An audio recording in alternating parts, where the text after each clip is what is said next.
Hey guys, generic username here. I'm back again with yet another Strixhaven set booster pack opening. And yeah, we've been getting quite a few good cards out of this set. Nothing super crazy amazing, but like very solid value all around in my opinion. Yeah, let's see if we can keep going or maybe even pull something really good like a foil Liliana. Or well, Professor Onyx. And if you end up enjoying the video, feel free to leave it a like and well, subscribe to my channel. Any support I can get would be greatly appreciated. Alright, with that out of the way, let's get on into this. Starting with the art card. And this is, well, I actually already know what card this is tied to. It's tied to that Dina card, which is pretty cool. She must really like tea, because she's getting all ready to like sit down, relax, and enjoy a nice cup of tea. Alright, enough of the art.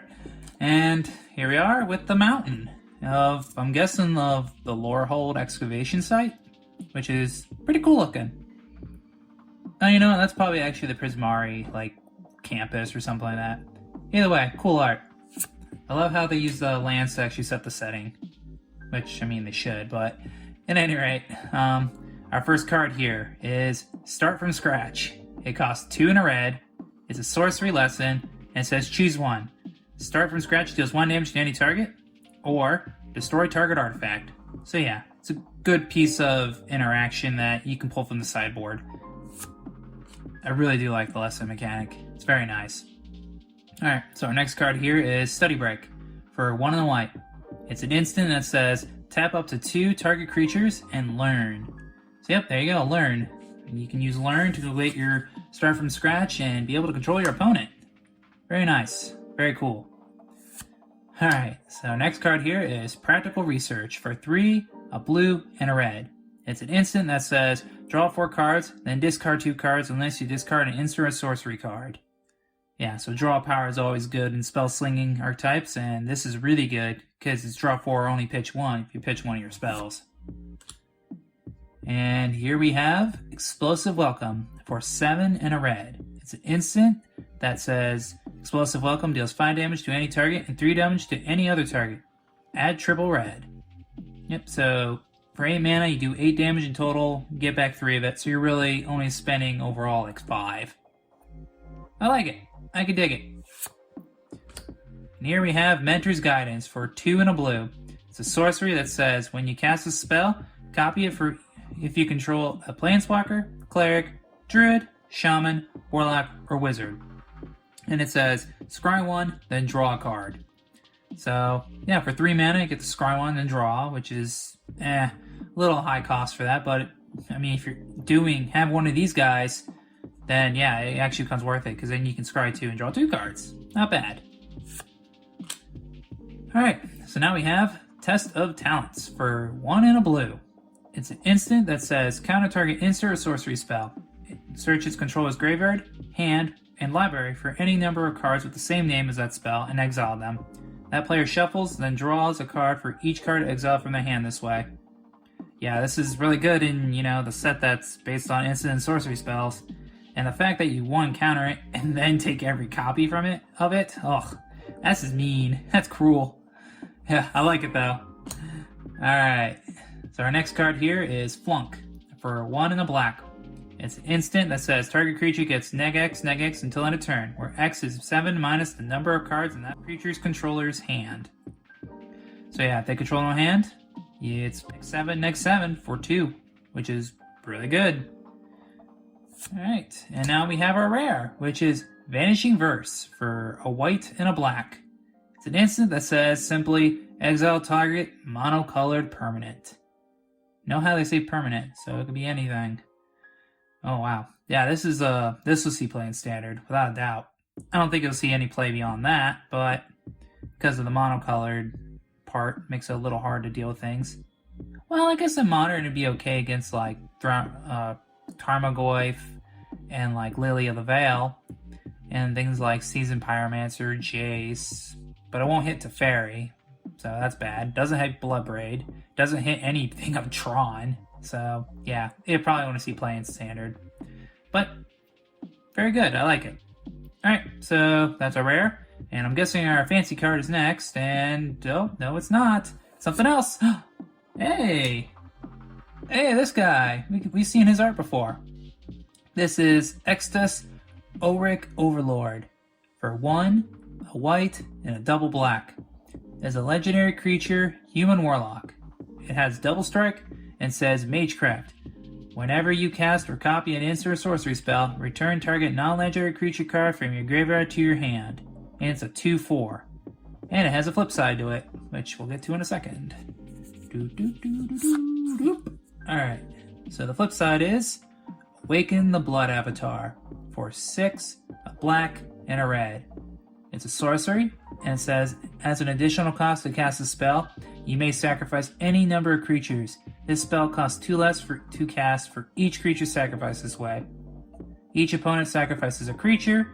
Create a 3/6 black and red avatar creature token with haste, and whenever this creature attacks, it deals 3 damage to each opponent.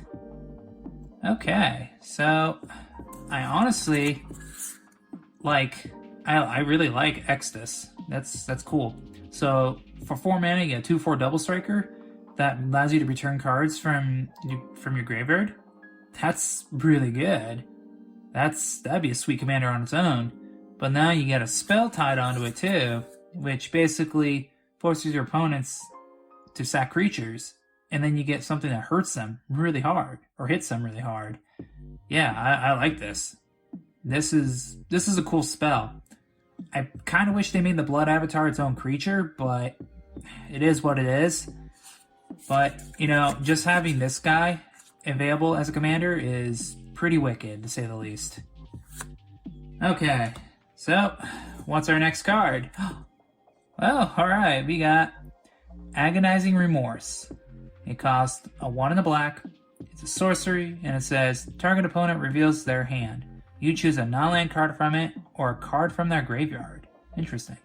Exile that card. You lose 1 life. Okay, so for 2 mana, you can basically take a card from anywhere and just get rid of it. Well, by anywhere I mean their hand or graveyard. But, yeah, that's pretty solid. I have no idea if this isn't standard right now or not. If someone wants to tell me below in the comments, I'd be greatly appreciative. But yeah, I think it's okay. Okay, and then we got a foil, and it's... Oh, hello. That's a cool one. Alright, this is, Alright, so the front side is Valentin, Dean of the Vein, for a single black. It is a legendary creature, vampire warlock. It has menace and lifelink, and it says, if a non-token creature an opponent controls would die, exile it instead. When you do, you may pay 2.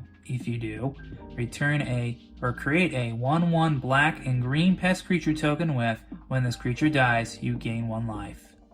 Alright, and then it has an opposite side, which is... It is Lisette, Dean of the Root, for 2 and double green. It is a legendary creature, human druid, and it says, whenever you gain life, you may pay 1. If you do, put a 1/1 counter on each creature you control, and those creatures gain trample until end of turn.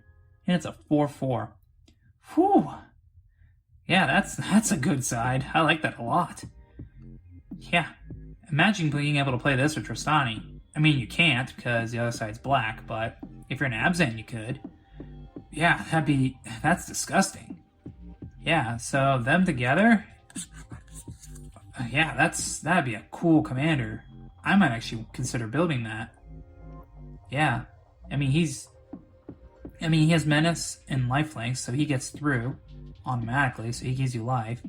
It's kind of funny how, both sides kind of synergize with each other, but, you can't play both of them together unless you have, a...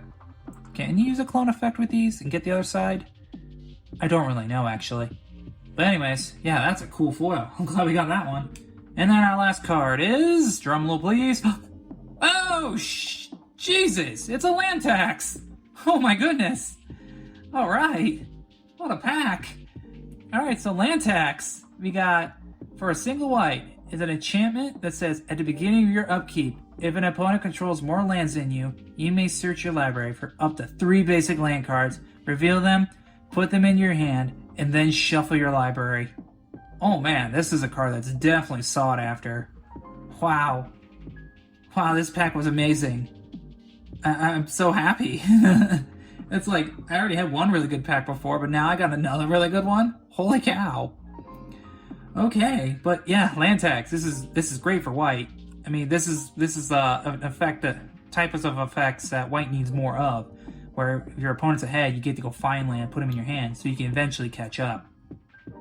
Yeah, all in all, I'm really happy I got this one. And with that, that's everything. And my god, what a pack. We got Valentin as a foil. We got Exlus. We got our Vanishing Verse. And then we got a land tax.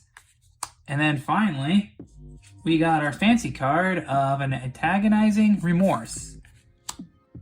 Wow, that's amazing. Alright, so with that, that's everything I have for you guys today. If you ended up enjoying the video, feel free to leave it a like and, well, subscribe to the channel. Other than that, I hope you have a good day, a good night, and I'll catch you next time. Peace!